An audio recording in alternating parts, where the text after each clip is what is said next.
Good morning, everyone. Welcome to Tech, AI, and Beyond. Thank you so much for joining us today.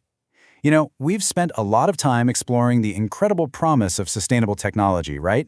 From the way solar costs have just plummeted to the really elegant logic of a circular economy. But we've also learned a really crucial and kind of humbling lesson. Innovation by itself, it's just not enough. The path forward is way more complex. Last time, we really dug into the green dilemma. We saw how technology, while being an absolutely essential tool, is definitely not a silver bullet.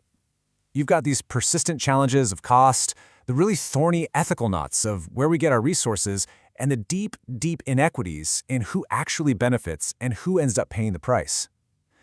All of this just goes to show that without the right societal framework, even the most brilliant piece of engineering can fall flat. So today, we're shifting gears. We're moving from those dilemmas and we're jumping into action. This is our deep dive into the engine of change. The question is no longer just, what are the problems, but how do we actually architect the solutions? We're going to explore that critical combination of forces, the synthesis we need to accelerate this green transition at the speed and scale that, let's be honest, the science now says is non-negotiable.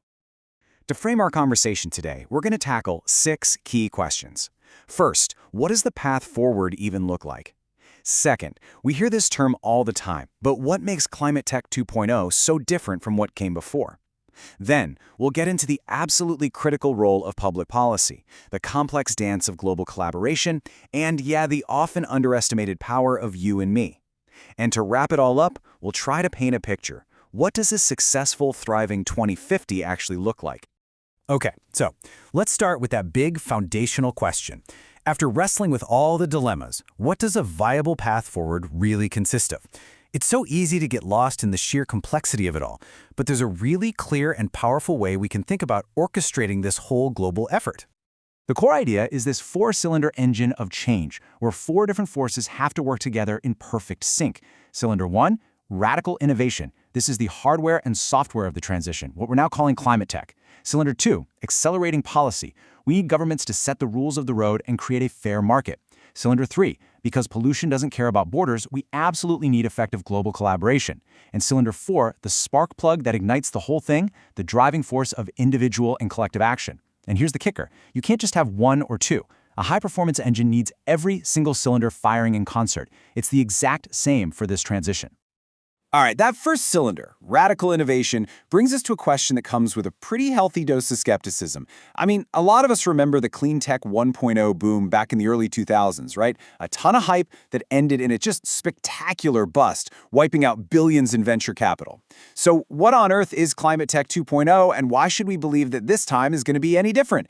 It's a totally fair question. The answer really lies in 3 fundamental shifts: in the market, in the talent, and in the money itself. And the contrast between the two is it's stark. Clean Tech 1.0, it was built on a foundation of pure speculation. The demand was often just artificially propped up by government subsidies that could vanish overnight. The investors, mostly traditional Silicon Valley VCs, looking for those quick, software-style exits in 5 to 10 years, a model that is a terrible fit for developing complex hardware. The result was a classic boom and bust. Now, Climate Tech 2.0 is built on the bedrock of real, undeniable market demand. It's being funded by a whole new class of patient capital that thinks in 15 to 20-year horizons. The goal isn't a quick flip, it's a long-term, structural, economic transformation. Let's break that down a bit more. First, the market is real. The basic economics of solar, wind, and batteries are now often cheaper than fossil fuels, even without subsidies. But the bigger story is the demand signal coming from the private sector itself. You have these massive corporations making legally binding promises to decarbonize their entire global supply chains over decades. This creates a guaranteed, long-term, multi-trillion-dollar market for green solutions that just didn't exist 15 years ago. Second, the talent is here. There's a massive brain drain going on, with the brightest minds in engineering and science leaving traditional tech to work on what they see as the defining challenge of our time. And third, like we said, the money is different. We've seen the rise of what's known as patient deep tech capital. And this is the absolute game changer on the financial side. That old venture capital model with its 7 to 10-year fund cycles, it's just a terrible match for the kind of capital-intensive, long-term R&D you need for, say, new material science. This new class of investors, it's a mix of specialized VCs, corporate venture arms, philanthropists, sovereign wealth funds. They get it. They're structured to provide patient capital, which unlocks an entire category of deep, fundamental innovation that was basically unfundable by the market before now. To really see this new model in action, we have to look at a case study. And there's probably no organization that embodies this patient capital approach better than Breakthrough Energy Ventures, or BEV. It was launched by Bill Gates and a whole coalition of major global investors, and it really represents a new and, frankly, a radically disciplined model for funding climate solutions. The BEV model is just so unique in its rigor. First, its mandate is breathtaking. They will only invest in technologies that have the potential to eliminate at least 0.5 gigaton of greenhouse gases a year.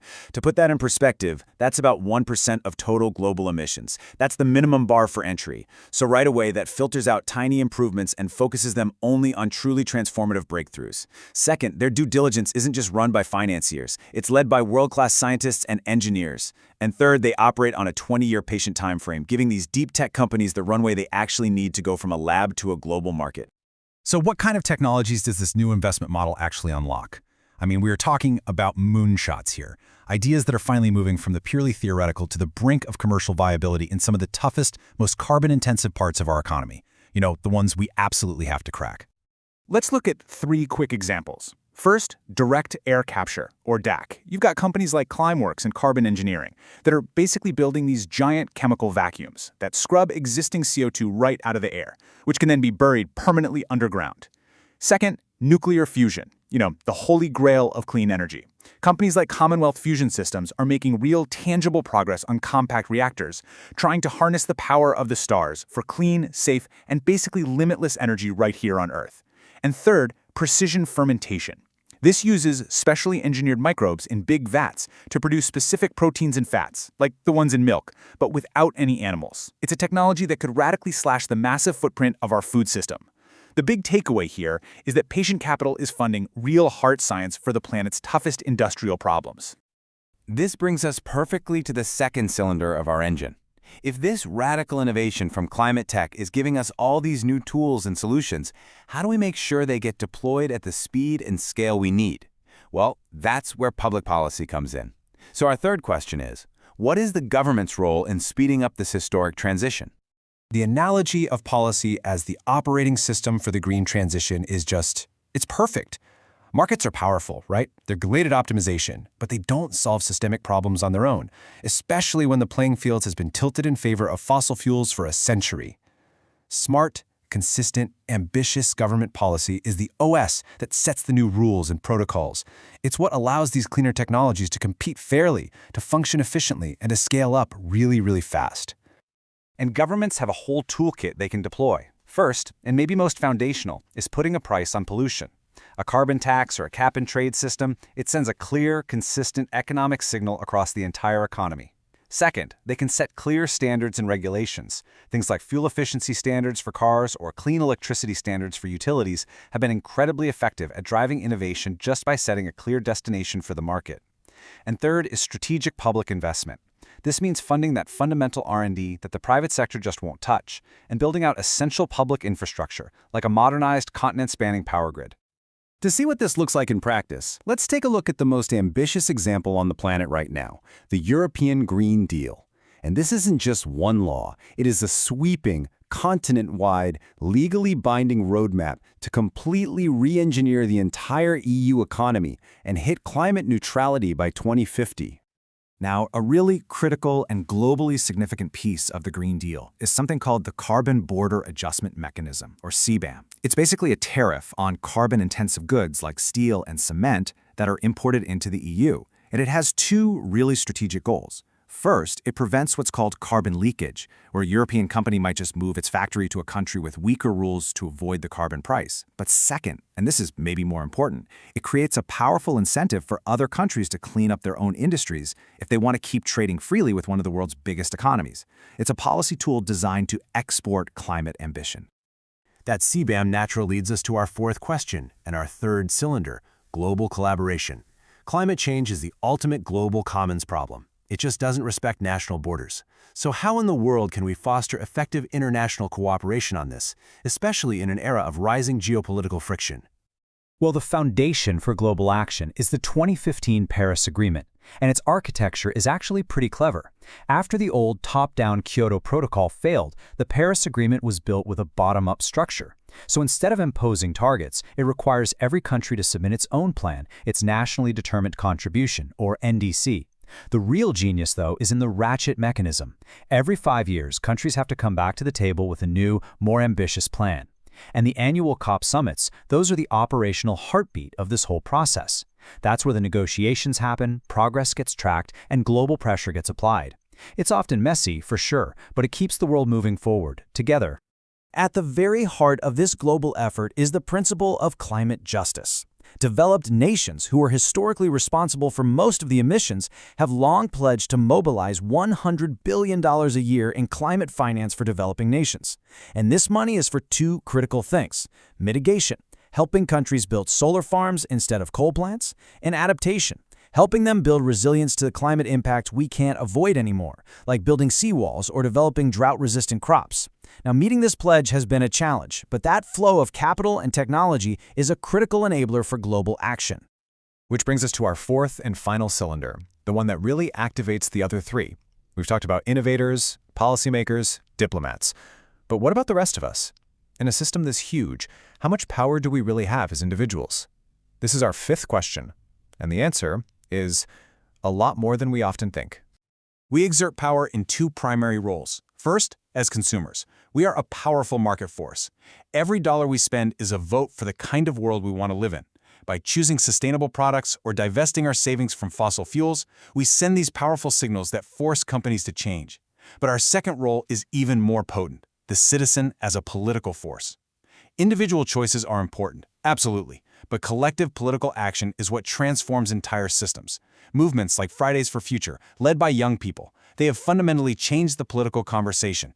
They create the social pressure and the political will that forces leaders to act, and they've made climate a top-tier voting issue for a whole new generation. And this leads us to our final and maybe our most important question. If we can get this four-cylinder engine humming, if we get radical innovation, smart policy, global collaboration, and citizen action all firing together, what's the prize? What does the world we're trying to build actually look like in 2050?